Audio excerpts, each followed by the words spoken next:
Nimekuwa nikiwaambia watu, kazi ya kumwamini Mungu na kuomba ni ya kwako, lakini kazi ya kutenda ni ya kwake. Atatendaje? Mwachie yeye, kwa sababu kwa mwanadamu haiwezekani, lakini kwa Yesu Kristo yote yanawezekana. Na hizi ni habari njema za ufalme wa mbinguni, ya kwamba wiki hii ikawe ni wiki ya baraka, ikawe ni wiki ya kuinuliwa, ikawe ni wiki ya kukumbukwa, ikawe ni wiki ya kuinuliwa katika maisha yako. Sikiliza, ondoa kumwekea Mungu mipaka. Mwachie Mungu atende kazi.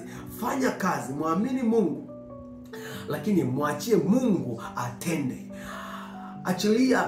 Achilia kule ambapo unamwekea mipaka na kumweka katika boksi. Mwache Mungu atoke nje ya boksi yako. Usimwamini Mungu kwa sababu una hela fulani ambayo unaiona hii inafaa.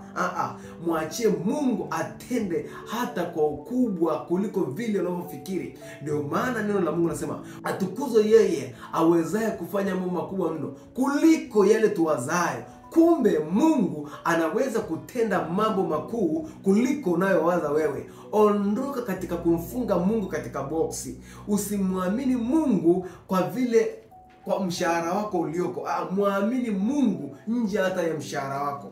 Yaani usimwamini Mungu katika vile vitu ambavyo wewe unaviona kwa macho yako. Sikiliza, unaweza ukafanya kitu katika maisha yako, au unaweza ukapanga plani, ama unaweza ukajenga nyumba, hata wakija watu wanajua tu ni akili yako hii. Kumwamini Mungu, unamwamini Mungu kwa vile vitu ambavyo hata mwenyewe ukifikiria haiwezekaniki. Jina la Bwana libarikiwe. Sikiliza, kama ulikuwa na plani ya kwamba labda unaomba Mungu, yani wewe tuseme labda una milioni, naomba Mungu, yani naomba tu Mungu nipata hata kapikipiki, hata kabovu.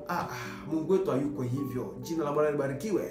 Mungu wetu anaenda nje ya box lako, katika nje ya hicho ambacho unakifikiria wewe. Jina la Bwana libarikiwe. Muamini Mungu katika mambo makuu, naye atajidhihirisha kwako.